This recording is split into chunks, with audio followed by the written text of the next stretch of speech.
ప్రకృతి చేతులు చాచి పిలుస్తోంది. రక్షిత సాగు రమ్మంటోంది. సహజ సేద్యం, నాణ్యమైన ఉత్పత్తులపై చైతన్యం పెరుగుతోంది. గో ఆధారిత వ్యవసాయం ఉద్యమంలా సాగుతోంది. అంతేకాదు, ఇన్నాళ్లు రైతులు ఎదుర్కొన్న విక్రయ సమస్యకి నేడు పరిష్కారం దొరికింది. సేంద్రియ సాగుదారులు, వినియోగదారులని ఒకే వేదికపైకి తెచ్చే కార్యానికి అడుగుపడింది. ఉభయ పక్షాల మధ్య వారధిగా నిలిచే సహకార సంఘం విజయవాడలో ప్రారంభమైంది. గో ఆధారిత వ్యవసాయదారుల నూతన సంఘం ఆవిష్కరణ కార్యక్రమం అట్టహాసంగా జరిగింది.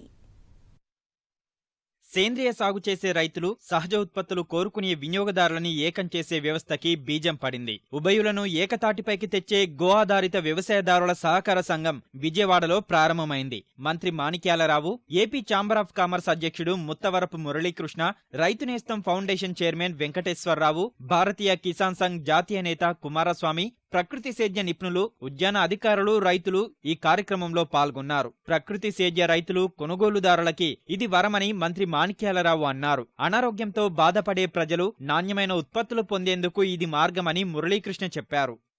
ఎవరైతే వినియోగదారుడు, వ్యవసాయదారుడు ఇద్దరితో కలిపి ఈ పరస్పర సహకార సంఘాన్ని ఏర్పాటు చేయడం ద్వారా ఆరోగ్యకరమైన సమాజాన్ని నిర్మాణం చేయాలన్న ఒక ప్రధానమైన ధ్యేయం. పూర్తిగా ఏ రకమైన ఫెర్టిలైజర్, పెస్టిసైడ్ వాడని ఆర్గానిక్కే మనం కొనుక్కున్న ఒక విశ్వాసం మనకు కలిగే అవకాశం ఉండే విధంగా ఇవాళ ఈ సొసైటీని ప్రారంభించిన ఈ రైతు సోదరులందరినీ కూడా నేను హృదయపూర్వకంగా అభినందిస్తూ, అలాగే ఆంధ్రప్రదేశ్ దేవాదాయ శాఖ ఖచ్చితంగా మీరు చేసిన ఈ ప్రోడక్ట్తో ఆరోగ్యవంతమైన ప్రసాదాలను రైతులకు అందించే దిశగా కూడా చర్యలు తీసుకుంటా సిద్ధంగా ఉన్నామన్న విషయాన్ని కూడా నేను మనవి చేస్తున్నాను. పండించే రైతుల్ని, వినియోగదారుల్ని ఇద్దరిని కూడా మెంబర్స్ గా జాయిన్ చేసి ఆ వచ్చే బెనిఫిట్ అనేది ఇద్దరికి సమంగా గనక వస్తే గనక ఒక బాండింగ్ ఏర్పడుతుంది. మా సొసైటీలో మేము చేసే ఉద్దేశం ఏంటంటే కొనే వినియోగదారుడికి ఆ వస్తువు ఏ రైతు నుంచి వస్తుంది అనేది ఆ ఇన్ఫర్మేషన్ కూడా వినియోగదారుడికి పాస్ ఆన్ చేద్దాం అనుకుంటున్నాం. ఆ విధంగా ఏమవుతుందంటే రైతుకి కొంచెం ఉత్సాహం వస్తుంది, వినియోగదారుడు కూడా ఒక నమ్మకం ఏర్పడుతుంది.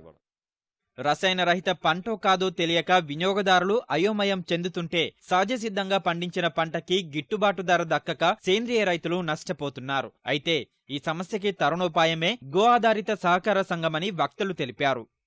ఒకవైపున రైతులు, రెండో వైపున కన్జ్యూమర్స్, వినియోగదారులు, ఈ ఇద్దరిని కలిపి ఈ యొక్క సొసైటీ ఏర్పాటు చేయాలనుకున్నాం. లాభసాటి ధర మన యొక్క రైతుకు లభిస్తుంది. అదే విధంగానే కన్జ్యూమర్ కూడా తన ఒక షేరులో చేరినట్టయితే దాంట్లో మంచి ఆరోగ్యకరమైనటువంటి ఆహారం తీసుకోవచ్చు. దానితో పాటుగా వారికి ఈ యొక్క వచ్చినటువంటి ఆదాయంలో కూడా వారికి కూడా దానికి సంబంధం ఉంటుంది, భాగస్వామ్యం ఉంటుంది. సో కార్పొరేట్ సంస్కృతిని పెంచి మనము ప్రపంచీకరణ నేపథ్యంలో ఈ జరిగే ఈ డ్యామేజ్ నుంచి ఇప్పుడిప్పుడే మన ఆంధ్రప్రదేశ్ రైతులు గాని వినియోగదారులను మేల్కొంటున్నారు. ఒక సంవత్సరం ముందర ఇలా పాలేకర్ మెథడ్ గాని ఈ సేంద్రియ పద్ధతిలో పండించిన ఆహార పదార్థాలను ఎలా అమ్ముకోవాలి అనే ఒక పరిస్థితి ఉంది రైతులకి. ఇప్పుడు వాళ్ళ దగ్గర పండించిన పంటలు తొందరగా వాళ్లే అమ్ముకుంటూ, ఎక్కువ రేటుకు అమ్ముకుంటూ ఆరోగ్యకరమైన ఆహారాన్ని ఇలా పండించే రైతులు తినడమే కాక ఇంకొంతమంది ప్రజానీకానికి కూడా అందించే అద్భుతమైన పరిస్థితి ఏర్పడింది.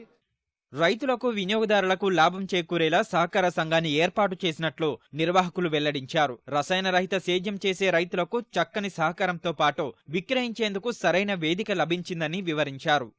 దీనిలో అందరూ కూడా గుర్తింపబడిన ఈ ప్రకృతి సేద్యం లేదా ఆర్గానిక్ ఫార్మింగ్ చేస్తున్న రైతులందరినీ కూడా ప్రత్యేకంగా గుర్తించి వాళ్ళ దగ్గర నుంచి వాళ్ళందరూ కూడా కలిసి ఈ యొక్క సొసైటీ ఫామ్ చేయడం జరిగింది. ఈ సొసైటీ లో అనేక రకాలైన ఉత్పత్తులు కూడా ఎటువంటి పెస్టిసైడ్స్, రసాయనిక ఎరువులు, పురుగు మందులు, తెగులు మందులు, కలుపు మందులు వేయం లేకుండా ఆరోగ్యానికి పూర్తిగా భరోసా ఇచ్చే మంచి రుచిగల ఆరోగ్యకరమైన ఆ ఉత్పత్తుల్ని ఇక్కడ ఉంచుతారు. కాబట్టి కొంచెం సరసమైన ధరలకి వీలైనంత వరకు మరీ టూ కాస్ట్ కాకుండా అందుబాటులో ఉండే ధరల్లో ఈ రకంగా అమ్మబోతున్నారు. కాబట్టి వినియోగదారులు కూడా ఇటువంటి మంచి అవకాశాన్ని ఉపయోగించుకోవాలని కోరుకుంటున్నాను. అయితే ఈ సదస్సు వల్ల చాలా ఉపయోగాలు ఉంటాయి. రైతులు ఇట్లా సంఘాలుగా ఏర్పడి ఒకరికొకరు పరస్పర సహకారాలు అందించుకుంటూ ఒకరి నుంచి ఒకరికి మనం చేరవేసుకుంటా ఉంటే ఈ యొక్క సంఘం అభివృద్ధి చెందుద్ది అనమాట. ఇట్లా అభివృద్ధి చెందడం వల్ల వినియోగదారుల్లోకి తీసుకుపోవడానికి తేలిగ్గా ఉంటుంది. రైతులు పండించడం ఒక ఎత్తు అయితే మార్కెటింగ్ చేసుకోవడం మరొక ఎత్తు. ఈ సంఘాల ద్వారా చాలా అభివృద్ధి చెందనని మా ఉద్దేశం. ప్రజలకి, వినియోగదారులకి మనకు ప్రోటీన్స్ ఉన్నటువంటి వెరైటీలు అందించాలనే ఉద్దేశంతో మేము దేశవాళీ రకాలని, ఈ హైల్డింగ్ రకాలని సంకరపరిచి కొత్త రకాలని రూపొందిస్తున్నాం రైతుగానే. విజయవాడలో ఆవిర్భవించిన ఈ సంఘం స్ఫూర్తితో మరిన్ని సంఘాలు రావాల్సిన అవసరం ఉందని అధికారులు, నిపుణులు అభిప్రాయపడ్డారు. ఇది రైతులకు ఆర్థిక లాభం తేవడంతో పాటు వినియోగదారులకు రుచి, ఆరోగ్యకరమైన ఆహారాన్ని అందిస్తుందన్నారు. ఇటు వినియోగదారులు, అటు రైతుల్లో, అలాగే అందరికీ ఒక బలపడటానికి చాలా ఉపయోగపడుతుందని నేను భావిస్తున్నాను. ఆరోగ్యాన్ని మనం వృద్ధి చేసుకోవాల్సిన అవసరం ఎంతైనా ఉంది కాబట్టి ప్రస్తుతం ఉన్న ఈ యొక్క పొల్యూషన్లో ఇది మంచి శుభ సమయం అని కూడా నేను అనుకుంటున్నాను. ఈ విధంగా డిపార్ట్మెంట్ కూడా సేంద్రీయ వ్యవసాయాన్ని చాలా ఎంకరేజ్ చేస్తుంది. రైతులకు కూడా మనం ఎక్కువగా ఈ విషయంలో అవేర్నెస్ క్యాంప్స్ కూడా పెడుతున్నాము. మరి రైతు సోదరులు కూడా అంటే అమ్ముకోవడానికి ఒక వేదిక అనేది వీళ్ళు ఏర్పాటు చేశారు కాబట్టి ఇంకా ముందు రైతు సోదరులు కూడా ముందుకు రావడం అవకాశం ఉంటుందని నేను భావిస్తున్నాను. అలాగే ముందు ఈ సొసైటీలో రైతాంగం, ప్రకృతి వ్యవసాయం చేసే రైతులు, అలాగే వినియోగదారులు కూడా సభ్యత్వం తీసుకొని ఈ సొసైటీని బాగా చాలా స్ట్రెంగ్తన్ చేయడం వలన ఈ వినియోగదారులకు, ఈ ప్రకృతి వ్యవసాయం చేసే రైతులకు కూడా ఇది సొసైటీ చాలా ఉపయోగకరంగా ఉంటుంది. ముందు కూడా రైతులు కూడా ప్రకృతి వ్యవసాయం వైపు మరలండి, వినియోగదారులు అలాగే ప్రజల ఆరోగ్యం వైపు మరలండి. ఇదే మా ప్రకృతి వ్యవసాయదారుల సంఘం సొసైటీ స్లోగన్. రసాయన రహిత సాగులో ఉత్పత్తి అవుతున్న చిరుధాన్యాలను వంటింటి ఆహారంగా అందించే బాధ్యతను మహిళలే తీసుకోవాలని మరికొందరు సూచించారు. ఇంటిపైన టెర్రస్ లో ఎంత మేర ఖాళీ ఉందో అంతమేర కుండీల్లో కూరగాయల సాగు చేపట్టాలని, ఈ తరహాలో సేద్యం పట్టణాల్లో ఉద్యమంగా సాగాలని ఆకాంక్షించారు.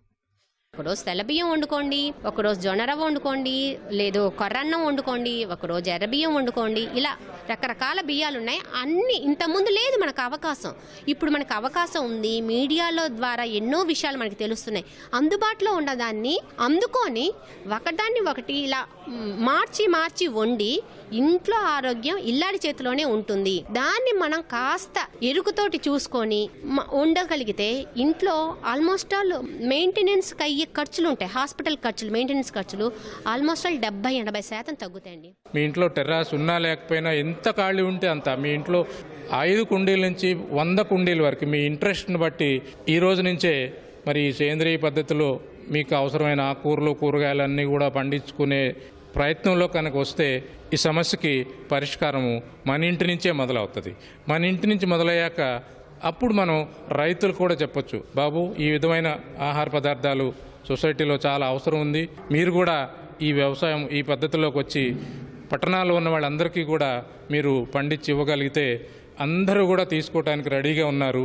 కనుక ఈ మెసేజ్ సొసైటీలో అందరికీ వెళ్ళాలి అనే ఉద్దేశంతో మేము ఈ కార్యక్రమాన్ని అమలు జరుపుతున్నాము. ప్రకృతి సేద్య రైతులు, వినియోగదారులని ఒకచోట చేర్చిన ఈ నూతన సంఘం ఉద్యమంలా విస్తరించి మరెన్నో సంఘాలు ఆవిర్భవించాలని ఆశిద్దాం.